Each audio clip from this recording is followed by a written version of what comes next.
primera vez.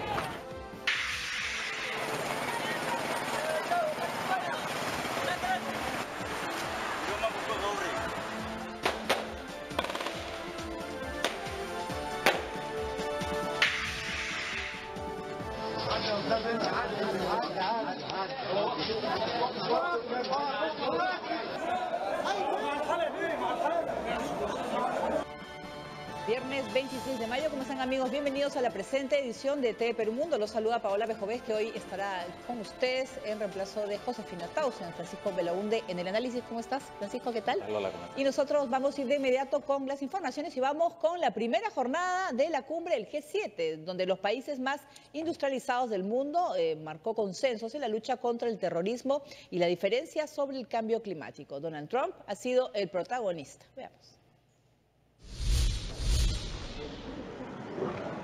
Seguridad internacional, lucha contra el terrorismo, comercio y clima son los temas centrales de la cumbre de 2 días del Grupo de los 7 en Taormina, Sicilia. Aunque hay nuevos líderes en el grupo, como el francés Emmanuel Macron, la atención está centrada principalmente en el estadounidense Donald Trump.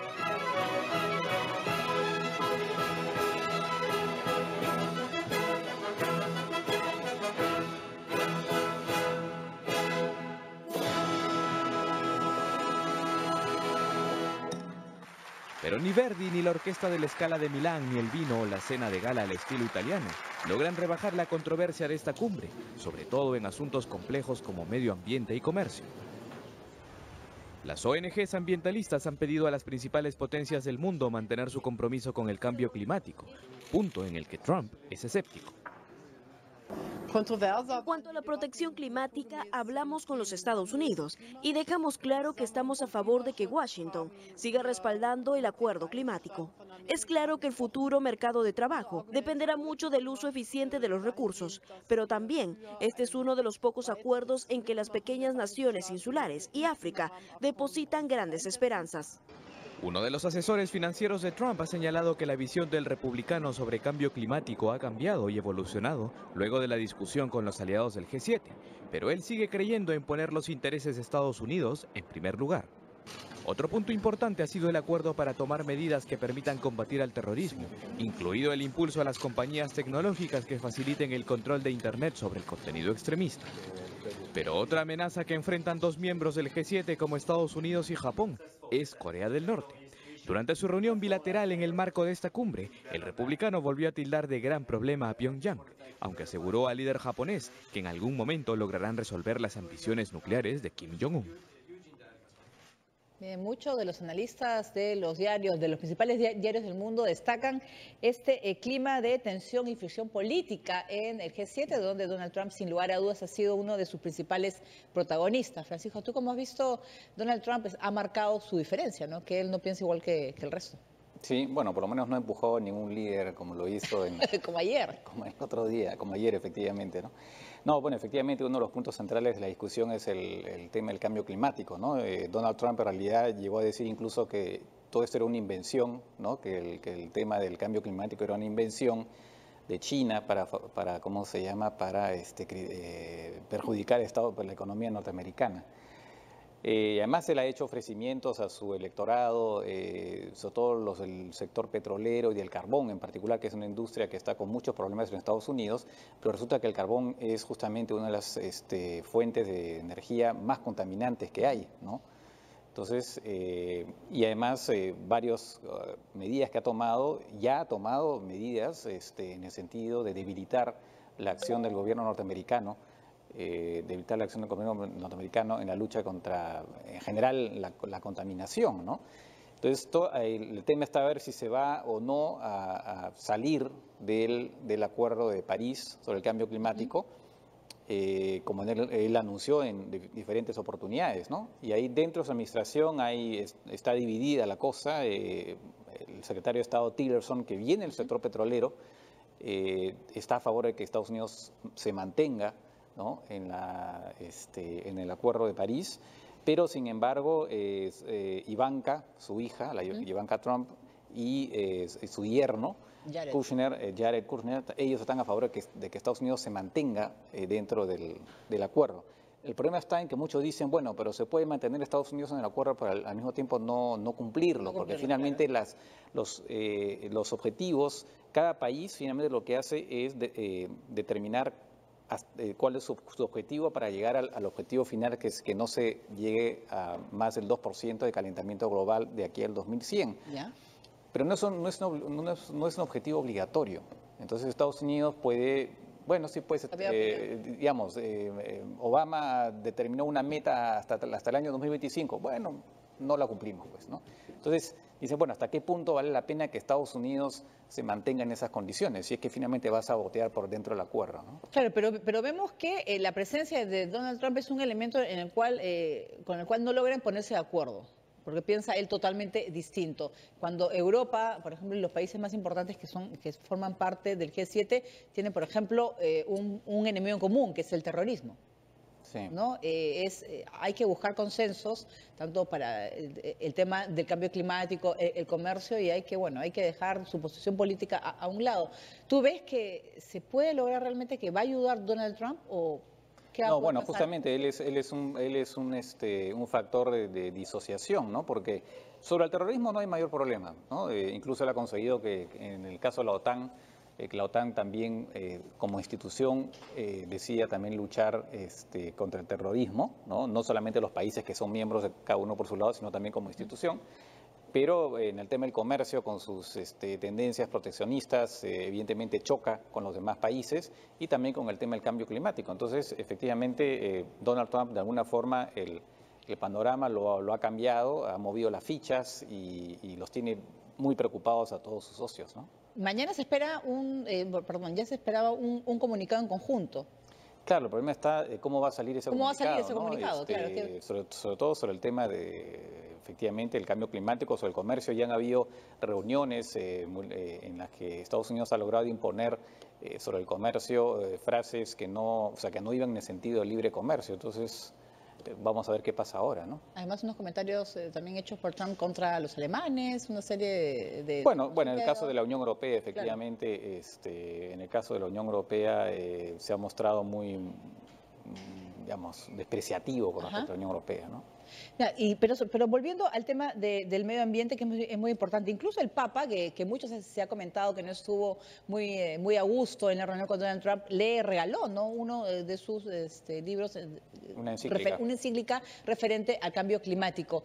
Es más, se está dejando llevar, claro, por intereses económicos, básicamente. Está pensando más como empresario Donald Trump que como un jefe de Estado preocupado por el cambio climático que afecta a todos, ¿no? Finalmente. Claro, él piensa básicamente en términos de que lo que importa son los intereses económicos de Estados Unidos ahora, y una vez más hay gente en Estados Unidos que cree pues que el tema del cambio climático causado por el hombre es un cuento. Claro, es broma. ¿no? Claro, hay gente, bueno, son una minoría, pero ahí están y en este momento están en el poder, ¿no? Entonces ese es el problema. Muy bien, vamos a hablar ahora de Sudamérica, de la oposición venezolana que ha marchado hoy hacia las sedes militares para desafiar el apoyo de los uniformados al presidente Nicolás Maduro, mientras que simpatizantes chavistas se movilizaron en respaldo a la Asamblea Constituyente. Las protestas han dejado hasta el momento 58 muertos, 1 millar de heridos y cientos de detenidos.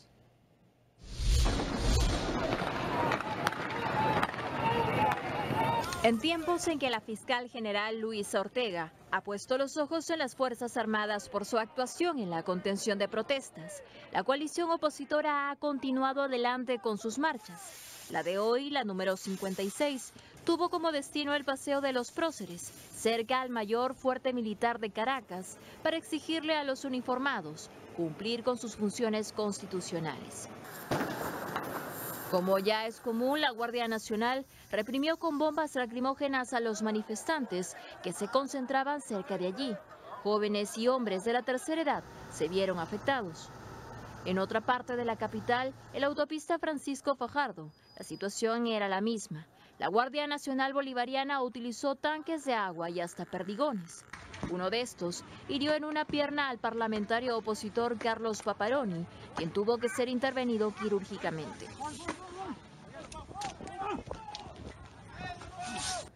Por su parte, el oficialismo se concentró en la Plaza Morelos, en el centro de Caracas, en respaldo a la Asamblea Constituyente. Allí un efusivo Nicolás Maduro, hijo del presidente, hizo un llamado a los jóvenes a deslindarse de la oposición. Que nuestro llamado es a esos jóvenes que están allá, que le tienen lavado el cerebro, que le tienen, bueno, pagados. Vénganse para acá, vean este amor de pueblo. Sin embargo, para los detractores del régimen, este encuentro tendría otra intención: exigir la destitución de la fiscal de la Nación, presión que refuerza el opositor Enrique Capriles al denunciar el supuesto pago a fiscales para que se pronuncien contra Luisa Ortega. Está ofreciendo entre 20 y 25 mil dólares carros y casas. Les dicen a los fiscales además que se pronuncien contra la fiscal, que les están garantizando cargos de jueces, ofreciéndoles cargos en embajadas y otros cargos importantes en estados o municipios, también cargos a nivel nacional. El coordinador de la Comisión Presidencial para la Constituyente, Elías Jagua, se sumó a las críticas contra la postura de la fiscal Ortega, asegurando que pone en riesgo la seguridad de la paz al acusar a la GNB de asesinar estudiantes. A la fecha en Venezuela, suman 58 muertos en las protestas antigubernamentales. La cifra se incrementó con la muerte de un hombre la noche del jueves en el estado de Lara. Bien, y ahora vamos con una legión de jóvenes encapuchados que están provistos de piedras, palos y escudos de madera y encabezan desde hace casi 2 meses las protestas contra Nicolás Maduro en Venezuela. Se trata de los guarimberos, a quienes el gobierno acusa de desatar toda esta violencia descontrolada que sacude el país. Ellos son los guarimberos, encapuchados que se colocan en la primera línea de las manifestaciones opositoras en Venezuela y a los que el gobierno del presidente Nicolás Maduro los califica de terroristas. No somos terroristas porque nosotros atacamos simplemente, no atacamos, no defendemos. No es lo mismo que yo te lance una molotov, que te lance una bomba de pintura, a que tú me ataques con grupos subversivos como son los colectivos con armas de fuego. Analistas advierten que los guarimberos no son un grupo organizado y que no forman parte de la oposición política, a pesar de que también están en contra del gobierno. Los encapuchados aseguran no estar financiados por nadie. Estamos luchando por una protesta, por estar arremetiendo, tenemos que seguir luchando, esto se tiene que acabar. Tenemos que seguir en las calles hasta que sea necesario. No podemos que esto siga reprimiendo, nos sigan cada día matando, que los días sigan matando a cada vez personas diferentes. Esto no puede ser así. Y vamos a seguir en las calles todavía. Este Maduro va para afuera, yo te se lo digo. Las protestas opositoras en Venezuela casi siempre terminan en enfrentamientos entre policía y militares con los manifestantes. Desde el 1 de abril han muerto 57 personas. En tanto como los guarimberos, hay una serie pues de grupos que están en contra de Nicolás Maduro y ya están pidiendo su salida del gobierno. Sin embargo, esto se prolonga, sigue la violencia, hay más muertos. Y le hemos preguntado en los últimos años, Francisco, ¿qué más? ¿Qué más puede pasar para que realmente pueda funcionar un cambio en Venezuela con todo lo que está sucediendo? Bueno, esta es una guerra de desgaste, ¿no?, entre el gobierno y la oposición, y a ver finalmente quién se cansa primero. Es un poco, además los mismos de la oposición lo dicen, ¿no? El problema está en que mientras no haya un resquebrajamiento a nivel de las Fuerzas Armadas en Venezuela, va a ser muy difícil que vaya a caer Maduro, ¿no? Y los altos oficiales las Fuerzas Armadas forman parte del gobierno de Maduro. Hay ministros, ahí están metidos en una serie de instituciones, en empresas, con lo que les da beneficios económicos, incluso, según se dice, muchos de ellos implicados en tráfico de drogas. Entonces, forman parte del sistema. Por otro lado, dicen, bueno, pero si no son los altos oficiales, en todo caso se podrían revelar oficiales medios o la tropa incluso.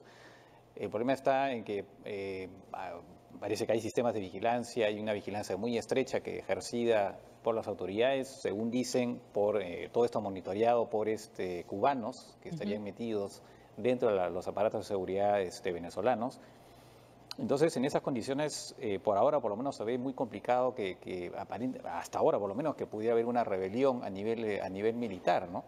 Y mientras eso no se suceda, porque muchas veces el escenario es ese, ¿no? Que en otros países, cuando ha habido rebeliones contra dictadores, ha habido la calle que ha generado un movimiento militar. Eso pasó en Egipto, por ejemplo, ¿no? En Egipto, cuando cayó Mubarak, la presión de la calle hizo que al final hubiera un golpe de Estado y Mubarak cayó. Pero ¿qué pasa en Venezuela? ¿Por qué no hay esa chispa o un detonante para que puedan reaccionar? O sea, muchos dicen, ¿por qué los venezolanos permiten eso? ¿Por qué no se movilizan, no intentan cambiar la situación? ¿Es la oposición también que está disminuida? ¿No hay un líder en realidad fuerte que pueda llevar toda esa situación? Bueno, eso también puede contar, pero a veces las cosas se dan de otra manera. En Túnez, ¿no?, que fue donde se inició la primavera árabe, la cosa se inició así de pronto, un chispazo, una persona que decide suicidarse porque tenía problemas económicos, ya en un contexto en que había una crisis económica en Túnez, ¿no? Y eso generó pues un reguero de pólvora de manifestaciones que al final terminó por tirarse abajo al dictador de entonces, Ben Ali. Pero eso fue una cosa así de la nada prácticamente, ¿no? En Venezuela la cosa está más difícil. En parte también es verdad porque de todas maneras el gobierno, el chavismo ha podido comprar lealtades en el sentido que tiene una política social muy activa. Ajá. Claro, tiene cada vez menos dinero, pero igual el dinero que le queda lo sigue, digamos, bombeando. Su gente está bien, se puede decir, ¿no? Su gente está bien. Bueno, en y todo no se ve afectada caso, por esta situación. claro, lo que pasa es que el tema está en que al mismo tiempo hay escasez, entonces pero por lo menos todavía mantiene un sector cada vez menor, porque las encuestas dan que un 80% de la población quiere que se vaya Maduro, están en contra de Maduro.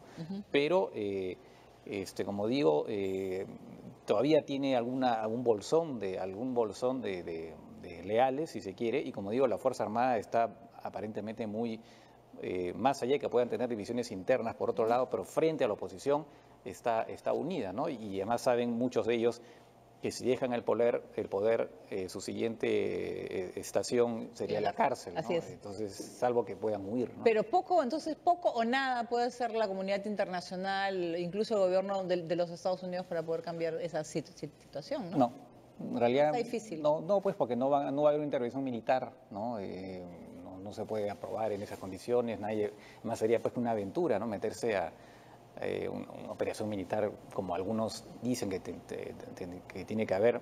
Y las sanciones económicas, tampoco se trata de golpear al pueblo más de lo que está, pues, ¿no? Claro. Entonces hay sanciones a dirigentes por ejemplo, a los magistrados, ¿no? Del Tribunal Supremo.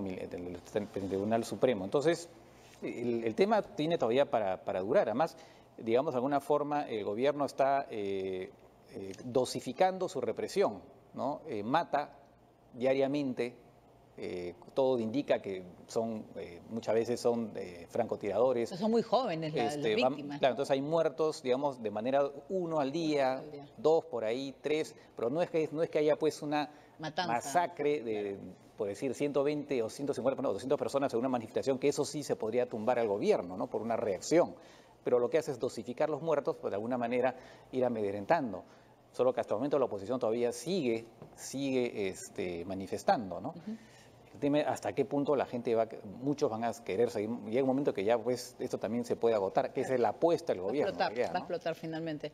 Pero vamos a seguir con el caso de Venezuela, ya que hay reacciones diversas, ya que ha generado en redes sociales un video del presidente Nicolás Maduro. Vamos a verlo.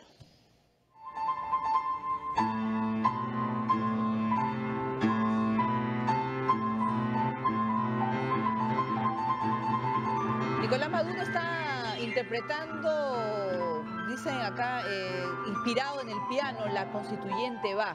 Así lo escribió el ministro de Comunicación e Información, Ernesto Villegas, quien fue el encargado de difundir estas imágenes de Nicolás Maduro tocando el piano mientras su país está pues en una situación totalmente violenta y hay más de 50 víctimas mortales. La prensa de la Casa de Gobierno difundió en la cuenta de Twitter ese video e indicó que Maduro está recordando tiempos de juventud con la música como pasión.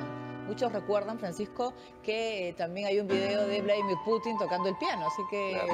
Y además él ha salido también en un video en su programa bailando salsa. Musicales.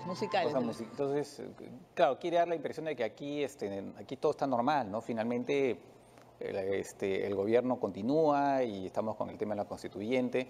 Forma parte pues un poco también de la forma del gobierno de lidiar con este asunto, ¿no? Claro, pero esa al Pero final... que es insultante, ¿no? Claro, pero no llega a ser, o sea, por todo lo que está haciendo Nicolás Maduro, no llega a ser Hugo Chávez, con toda esta, en todo caso, simpatía que tenía el sector popular, ¿no? En Venezuela, bueno, no totalmente distinto. Entonces hay una gran diferencia, una gran Claro, brecha. Hugo Chávez pues tenía un carisma que evidentemente Maduro no tiene, ¿no? Mira, justo estamos viendo las imágenes acá de Vladimir Putin, que tocaba el piano hace poco, el 14 de mayo, mientras esperaba a su homólogo chino Xi Jinping. Él aprovechó y tocó el piano en la residencia del gobernante chino en Pekín. Muy bien, nosotros con música de fondo vamos a hacer un corte y vamos a volver con mucho más información, entre ellos con miles de filipinos que huyen de la violencia yihadista y de la ley marcial impuesta por el gobierno. Además, con un nuevo atentado que golpea a la minoría de cristianos coptos en Egipto. Volvemos, Perú Mundo.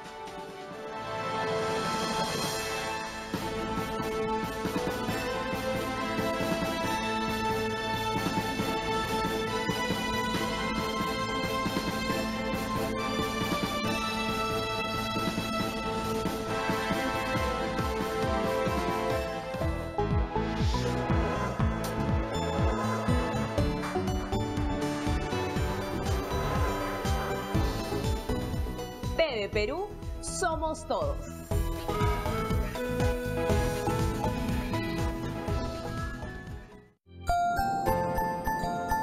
Implicando a la propia comunidad a transformar el entorno en el que viven, hace que las personas empiecen a sentir el espacio como mucho más propio, ¿no?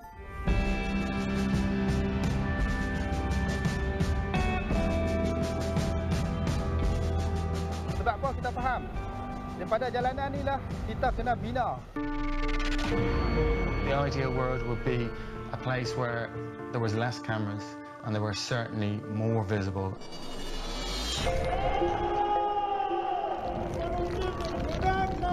Nuestro futuro hoy, digamos, que siga estando lleno de inspiración y que nos sigamos cruzando con más personas que llenen de color el día a día.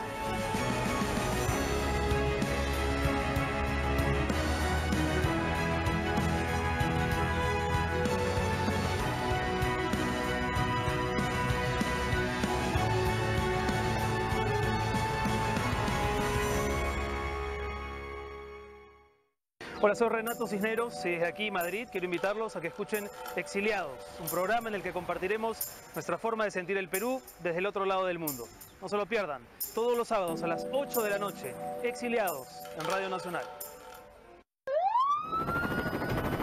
Unidos bajo el código de la seguridad, este domingo a las 7 de la noche. Todo por un celular. Y la respuesta de las autoridades. ¡Somos la policía! No puede ser que estemos vendiendo celulares con sangre. Además, nada ni nadie. No sé por qué la desesperación de querer robar. Se les escapaba a los raqueteros de Pachacamac. Estos sujetos han sido plenamente identificados, no han tenido más que aceptar sus hechos delictuosos. También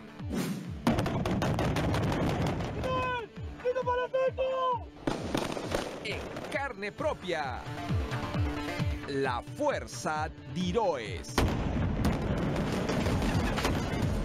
Código 7, por TV Perú, somos todos.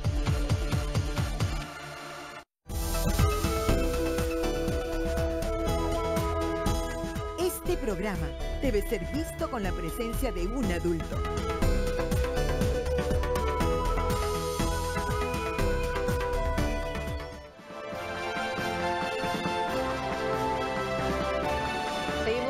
Del mundo, la abeja simboliza la laboriosidad de la ciudad de Manchester y en los últimos días cientos de personas se han tatuado esa figura en solidaridad con las víctimas del atentado. Mientras tanto, la normalidad lucha por regresar a sus calles.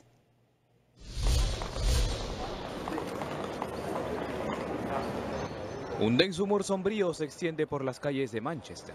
Han pasado 4 días desde el atentado en el concierto pop del Manchester Arena y la plaza aún luce repleta de flores, globos y peluches en homenaje a las víctimas de la explosión. Todo está muy tranquilo, no es así normalmente. Es muy triste, todo bastante bajo, pero cuando ves todas esas hermosas flores te das cuenta de que hay mucho bien, explica esta residente de Manchester. Lo que caracteriza a los mancunianos es su alegría, sus gritos y ruido en las calles, sobre todo en una tarde de viernes, pero esta semana es diferente. Pese a ello, las salas de tatuaje se han formado largas colas para diseñarse la abeja, un símbolo no oficial de la ciudad.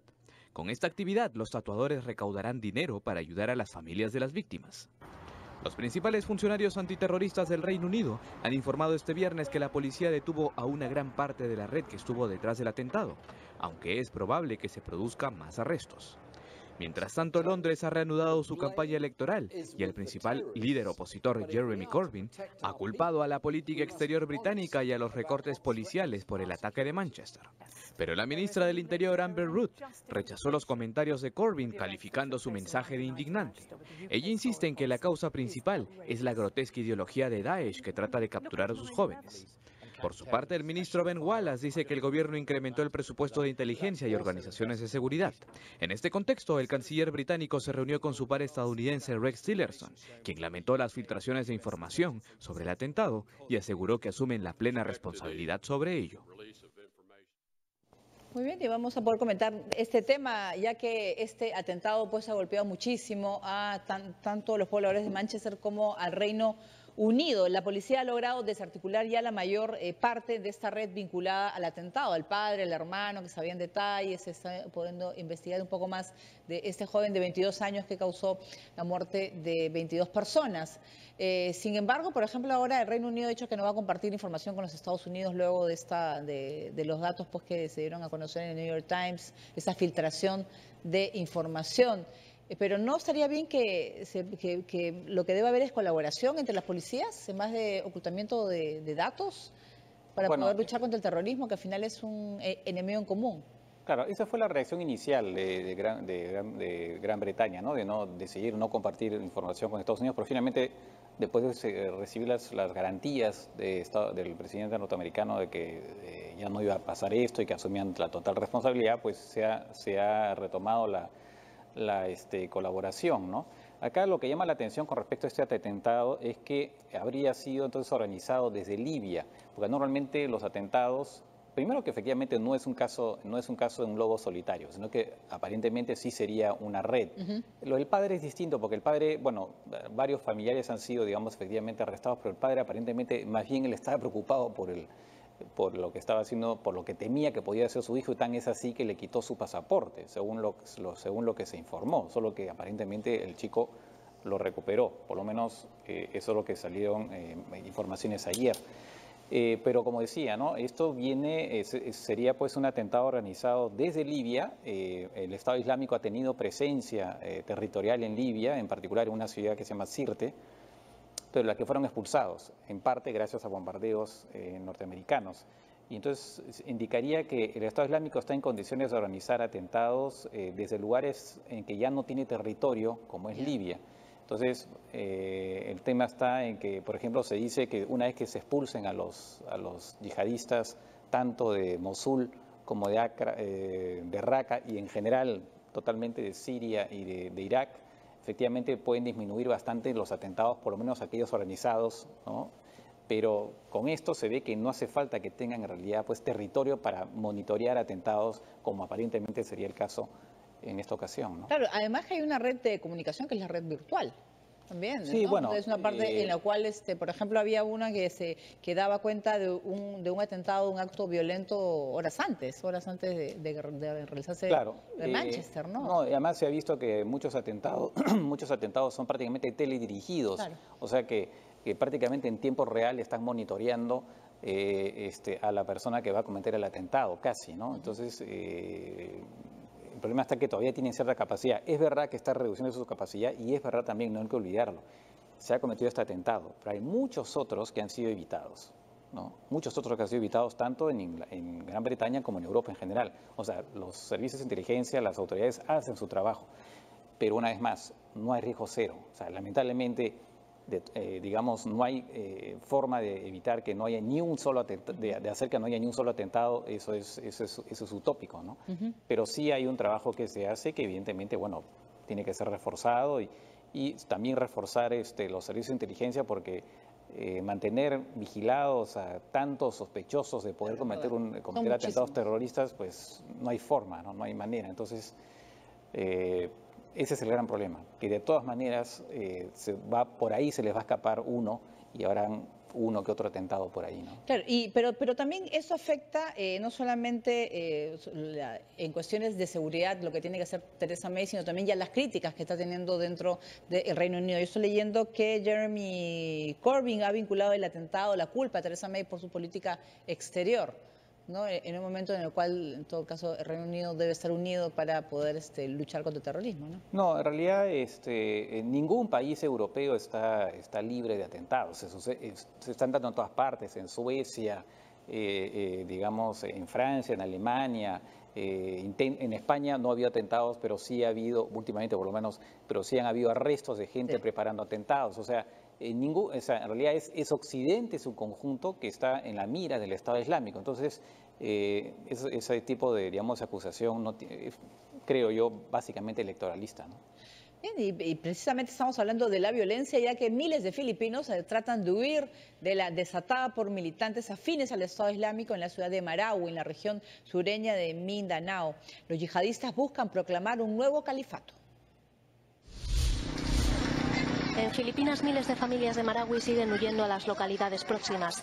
Este es el cuarto día sin electricidad ni líneas telefónicas en la sureña región de Mindanao. Aquí los yihadistas han quemado esta semana una comisaría, un colegio, una cárcel y una iglesia. Según fuentes oficiales, los terroristas quieren que Mindanao sea parte del califato que el grupo Estado Islámico quiere proclamar en la región. 31 yihadistas han muerto en los combates entre el autodenominado Estado Islámico y el ejército. Hay también otros 11 muertos. La mitad son ciudadanos de Indonesia y Malasia. La situación es crítica. El presidente de Filipinas, Rodrigo Duterte, ha declarado la ley marcial en esta zona durante un mes por lo menos, aunque podría prolongarse más tiempo y extenderse a todo el país. Pero vamos a conocer un poquito más de Filipinas. Es un país de mayoría católica, pero en la región de Mindanao predominan los musulmanes. El ejército filipino denunció la presencia de terroristas extranjeros que forman parte de las milicias yihadistas. Marawi, ubicada en la región filipina de Mindanao, de mayoría musulmana, es protagonista de un añejo conflicto que ha virado en acciones terroristas. Los últimos ataques, iniciados el 23 de mayo, fueron perpetrados por los grupos yihadistas Maute y Abu Sayyaf, leales al Estado Islámico, cuyo saldo fue 44 muertos.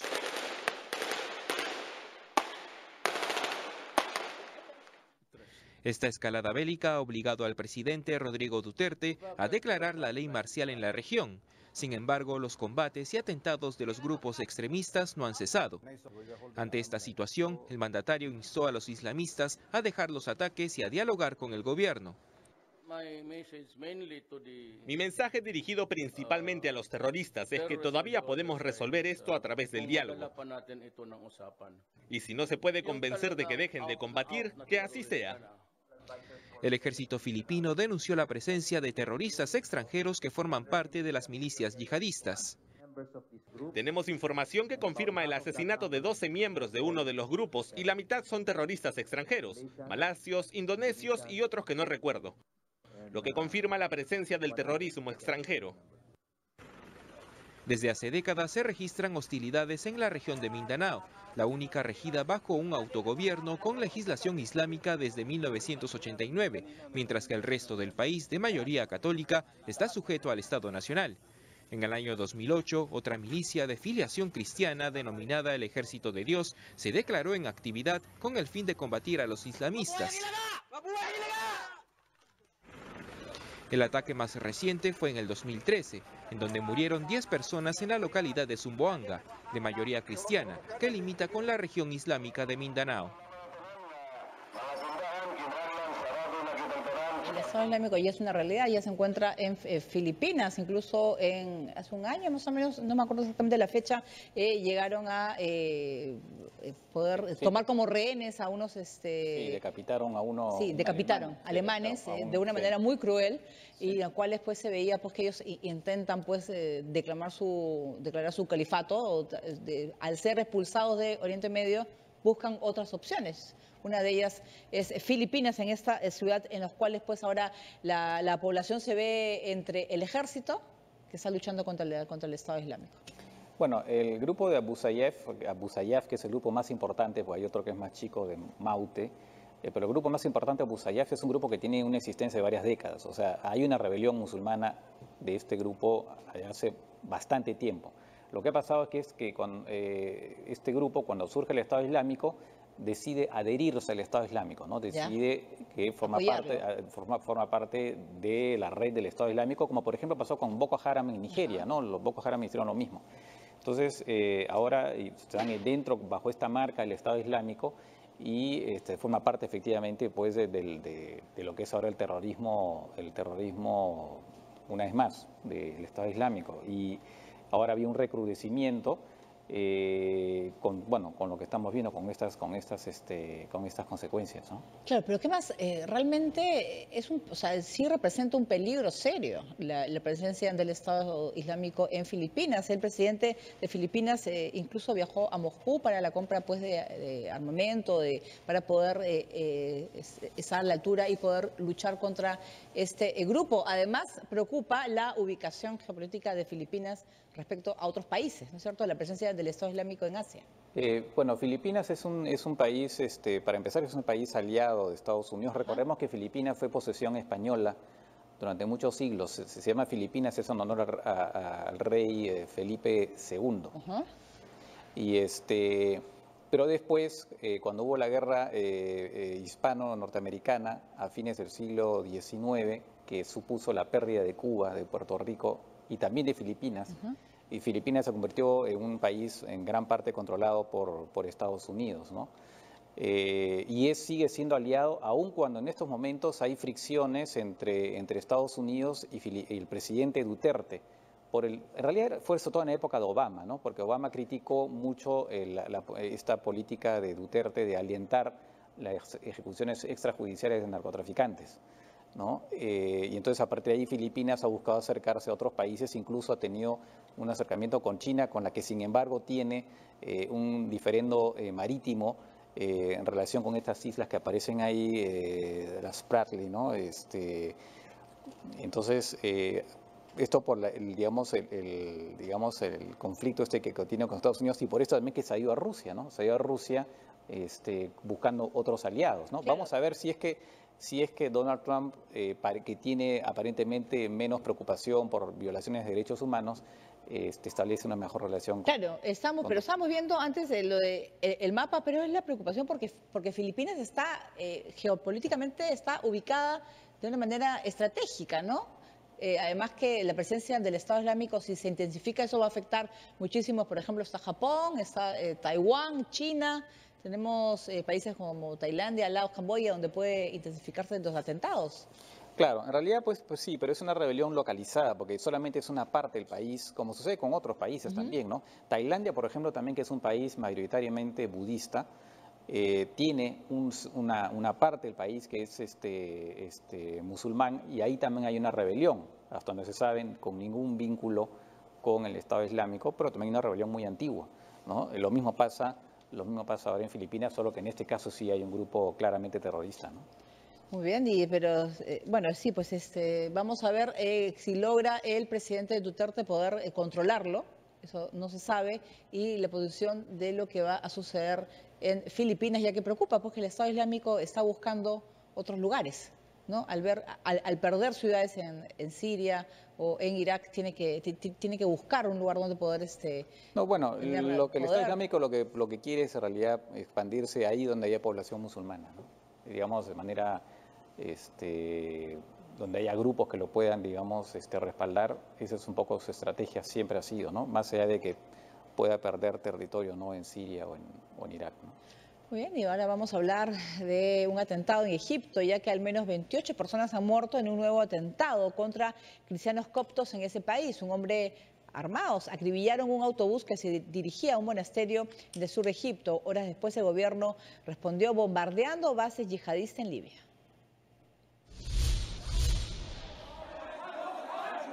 Los cristianos coptos en la mira del yihadismo. Un nuevo ataque terrorista contra esta minoría religiosa en Egipto cobró la vida de 26 personas y dejó 24 heridos, mientras hacían peregrinación al monasterio de San Manuel en el sur del país. Las manchas de sangre en el desierto de Minya, así como los restos del bus en donde viajaban los fieles, demuestran la crueldad con la que actuaron los asesinos que acribillaron a sus víctimas. Conocida la tragedia, decenas de familiares se trasladaron hasta un templo copto de la localidad de Minya para darles el último adiós a sus seres queridos. Asimismo, recriminaron al presidente Abdel Fattah al-Sisi por la inseguridad imperante. En un mensaje a la nación, el mandatario anunció el despliegue de la Fuerza Aérea para bombardear las bases subversivas de Daesh en Libia. Esto al sostener que las bajas de ISIS en Siria e Irak han propiciado su accionar en Egipto. Lo de hoy no quedará impune. Egipto no vacilará. No dudará en atacar campos terroristas en cualquier parte. Lo digo porque aquí en Egipto nosotros no conspiramos contra nadie y no trabajamos discretamente. Actuamos con claridad porque queremos proteger a nuestro pueblo y queremos proteger la seguridad nacional. Además, hizo un llamado al presidente de los Estados Unidos, Donald Trump, para que colabore con la lucha contra el terrorismo. Confirmada la orden, las Fuerzas Armadas actuaron en territorio libio, en donde se reportaron pérdidas de las posiciones yihadistas, según la televisión estatal egipcia. El último ataque contra esta minoría cristiana se registró en el último domingo de Ramos, cuyo saldo fue 44 muertos y más de 100 heridos. Bien, y también vamos a ver, ha habido también una reacción del Papa Francisco luego de este atentado.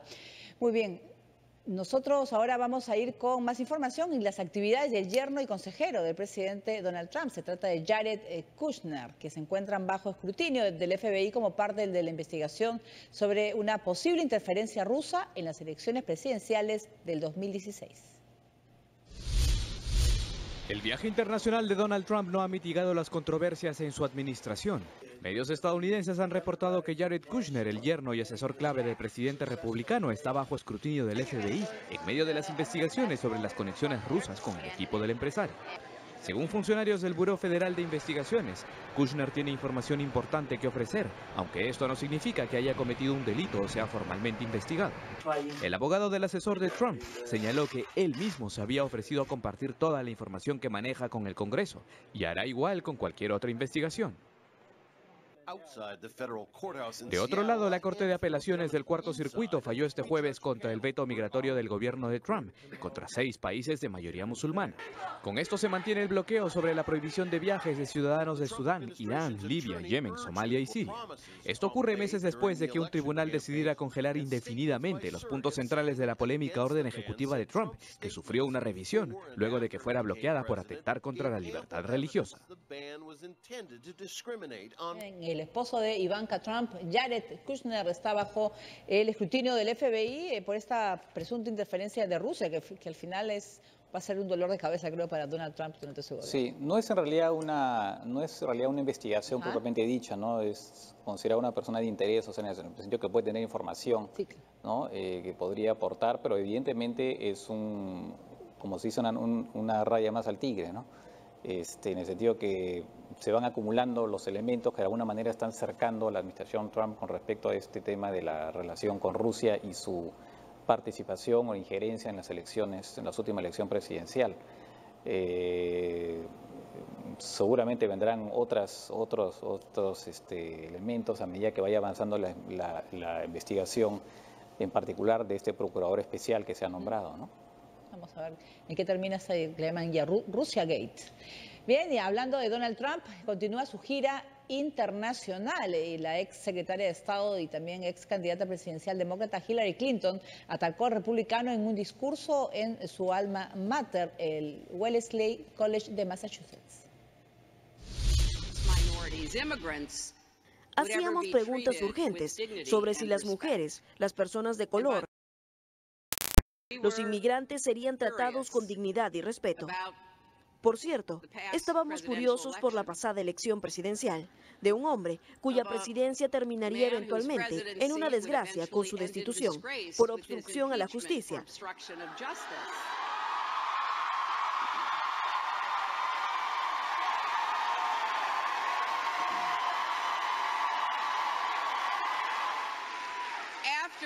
después de despedir a quien lo investigaba en el Departamento de Justicia.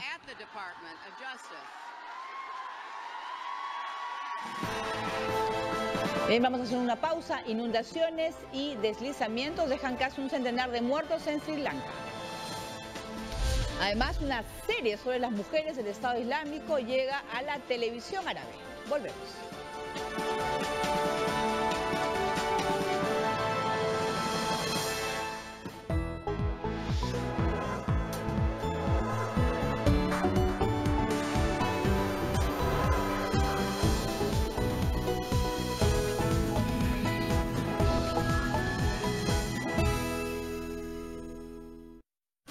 Conversamos con Pierre-Emile Van Dorn, director de DAFO, sobre el anteproyecto de la Ley de Cine del Ministerio de Cultura. Varias leyes que deberían ayudar a desarrollar la actividad cinematográfica en el país. Además, la película que sacó del anonimato a Quentin Tarantino cumple 25 años. Perros del Depósito, un informe especial. Y veremos el corto documental Salvador, el Dextre del Arpa, de José Montoro. El placer de los ojos, con Ricardo Bedoya. Este sábado a las 9 de la noche. TV Perú, somos todos.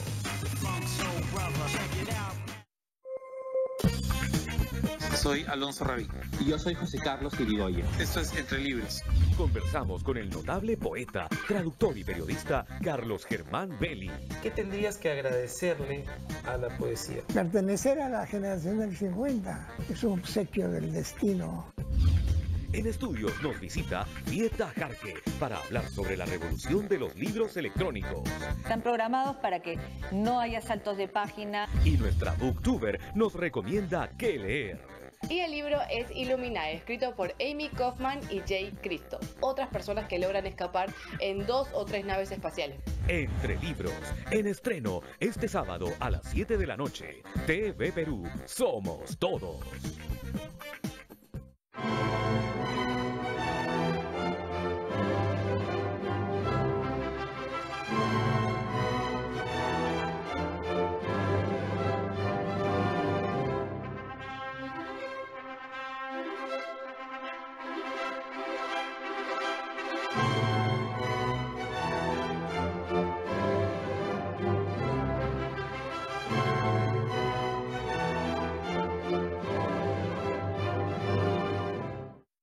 Esta vez Sonalí llega a Tiabaya, en la provincia y región Arequipa, a ser parte de la festividad de Quasimodo. Junto a los Tiabaya conoceremos la historia de Jesús Nazareno, imagen que permanece intacta tras 4 terremotos.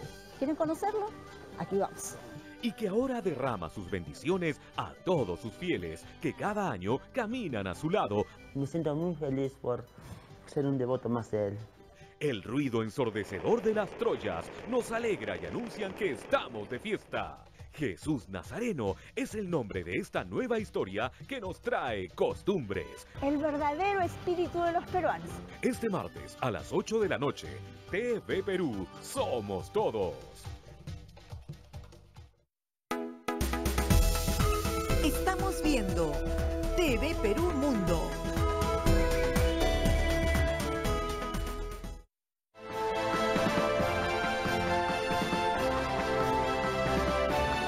Seguimos ahora, hablamos de la naturaleza que castiga a Sri Lanka. Tras meses de sequía, ahora la nación asiática sufre del embate de las lluvias monzónicas que han dejado un saldo mortal. La naturaleza sorprendió a los habitantes de Sri Lanka. Luego de meses de sobrevivir a una intensa sequía, se registraron en el país inundaciones y avalanchas que han dejado hasta la fecha a más de 90 muertos y 110 desaparecidos. El Viceministerio para el Control de los Desastres reportó que unas 20.000 personas tuvieron que dejar sus casas en el sur y el oeste del país a causa del monzón, viento estacional y con grandes lluvias particularmente virulentas. Miles de soldados se trasladaron por vía aérea a las zonas incomunicadas por las aguas, donde efectuaron numerosas operaciones de rescate. Para evitar nuevas emergencias, el gobierno recomendó la evacuación de residentes de áreas cercanas a ríos y laderas. El monzón tropical que se inicia en mayo en la isla del Océano Índico sirve para acabar con la sequía, aunque al mismo tiempo es la causa principal de los desastres naturales, que llega en medio de la intensa deforestación para el cultivo de té y caucho.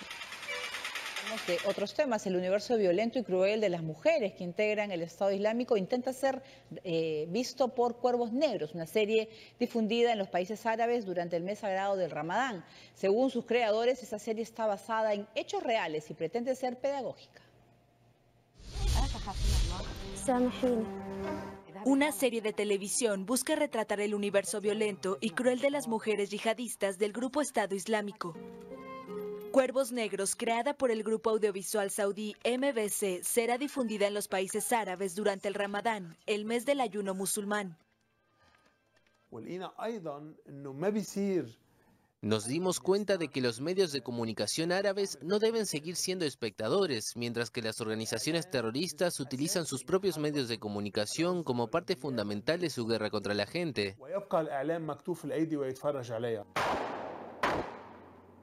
La serie costó unos $10 millones y narra los abusos cometidos por las mujeres del grupo Estado Islámico. Según sus creadores, está basada en hechos reales y pretende ser pedagógica. El guión y la preparación requirieron mucha investigación. El trabajo tomó más de un año de preparaciones y casi 6 meses de rodaje. La mayor parte de la filmación se hizo en Líbano con actores de diferentes países árabes. En 2015, el grupo con sede en Dubái hizo Selfie, un programa satírico que provocó amenazas de muerte contra sus actores por parte del Estado Islámico. Vamos ahora con la presencia de Gauthier Destenay, esposo del primer ministro de Luxemburgo, Xavier Bettel. No pasó desapercibido en una curiosa fotografía en la que destacó junto a otras esposas de los jefes de Estado de países miembros de la OTAN, en el marco de una recepción de la cumbre de esta organización realizado en Bruselas, entre zapatos de tacón, peinados femeninos en la foto de las primeras damas. Gauthier, muy elegante, de traje negro, corbata gris y una amplia sonrisa, junto a la primera dama de Turquía, Emine Erdogan, la esposa de Macron, Brigitte Trognós, y Melania Trump.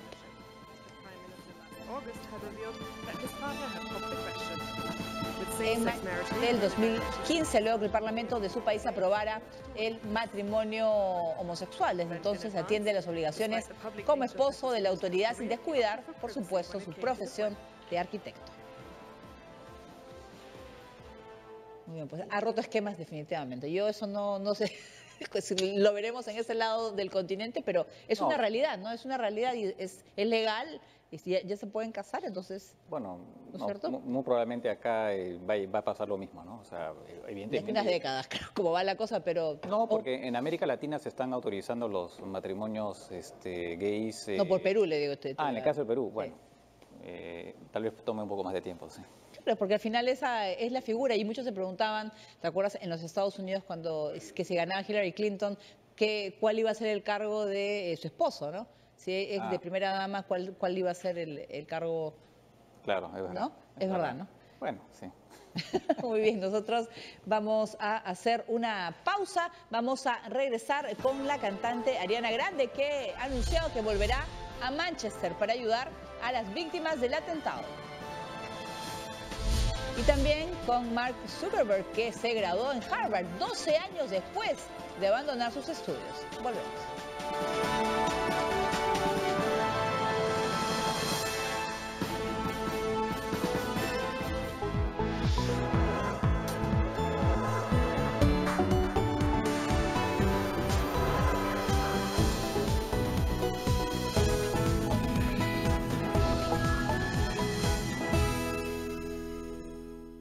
Este sábado, en Tercera Llamada. Marco, yo ya he tenido relaciones sinceras, intensas y desinteresadas. ¿Y sabes por qué han sido relaciones felices? ¿Por qué? Porque me han dado el dinero cuando se los he pedido. Oda a la Luna. Creo que se habla mucho del sentirse solo, del desamor, de no afrontar uno su vida, del saber si ha sido querido, de la necesidad de sentirse querido. El amor es una pérdida de tiempo. Pero es la mejor manera de perder el tiempo. Siempre estamos perdiendo el tiempo. Siempre estamos perdiendo algo. Es una persona que siente que el mundo no lo merece, pero el que se está yendo es él. Entonces, ¿es verdad lo que se está diciendo a sí mismo? O sea, ¿realmente siente que el mundo no lo merece? ¿O siente que él no encaja, que no va a encajar y no le queda otra que irse? ¿Habré significado algo para alguien? El amor de mis padres no cuenta, porque ese amor ya me lo tenía ganado de antemano. No hay mérito en ello. Me refiero al amor que surge del contraste y la compatibilidad. Tercera llamada, este sábado a las 10 de la noche por TV Perú. Somos todos. Queremos emprender viajes memorables, viajes transformadores en busca de personas y lugares inspiradores. Vamos a salir de nuestras 4 paredes. Vamos a viajar por el Perú en la búsqueda de personas que decidieron hacer un cambio en su vida para ayudar a los demás. Conoce estas vidas extraordinarias cuya fuerza transformadora está cambiando poquito a poco nuestro mundo.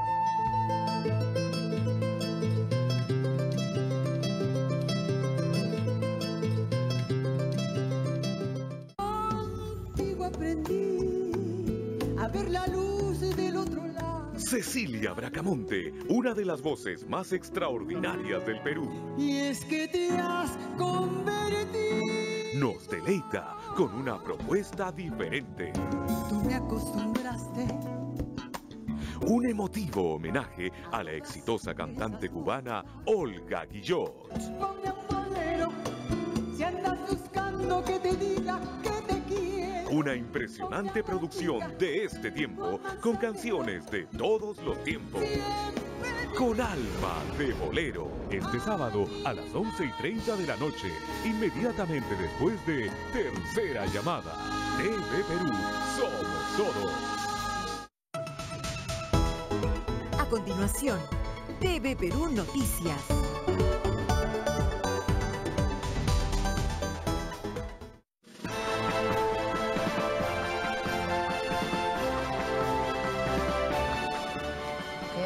Con otras informaciones, tras abandonar sus estudios universitarios en el 2005, Mark Zuckerberg se graduó en Harvard. El fundador de Facebook recibió un título honorario en doctor en leyes y dirigió un discurso inspirador para los graduados. Dijo a su madre que volvería y se graduaría. Mark Zuckerberg ha vuelto a la Universidad de Harvard para recoger su título universitario. Fue aquí donde empezó a gestar Facebook, una de las mayores empresas del planeta. Abandonó la carrera en 2005 para trabajar en su red social. Ha dado a los estudiantes un discurso centrado en la motivación. El cambio comienza a nivel local, incluso los cambios globales empiezan a pequeña escala, con personas como nosotros. En nuestra generación, la lucha por conectarnos más y conseguir mejores oportunidades se reduce a esto: vuestra capacidad de construir comunidades y crear un mundo donde cada persona tenga un propósito. Para eso, ha destacado, son necesarios 3 pilares fundamentales: asumir proyectos relevantes, redefinir la igualdad de oportunidades y crear una comunidad mundial. Y como no podía ser de otra manera, después de graduarse subió a su cuenta una foto con su diploma acompañado de sus padres. Muy bien, y con la frase "no dejaremos que el miedo nos domine", la cantante estadounidense Ariana Grande anunció que va a ofrecer un concierto benéfico para las víctimas del último atentado en Manchester Arena, recinto de su último espectáculo en su cancelada gira internacional Dangerous Woman.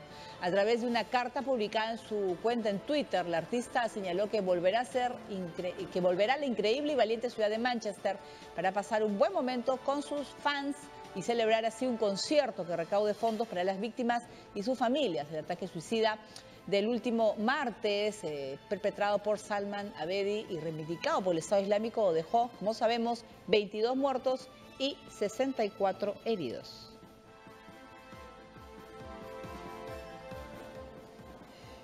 Muy bien, y antes de irnos vamos a ver con unos comentarios en los cuales Trudeau y Macron, un duelo de sex symbols en la G7. Yo creo que gana Justin Trudeau en este duelo de guapos. Muy bien. Nada objetivo. Muy bien, muchísimas gracias por estar con nosotros. Gracias, Francisco. Ha sido un gusto estar contigo y nos despedimos. Que tengan un lindo fin de semana. Chao.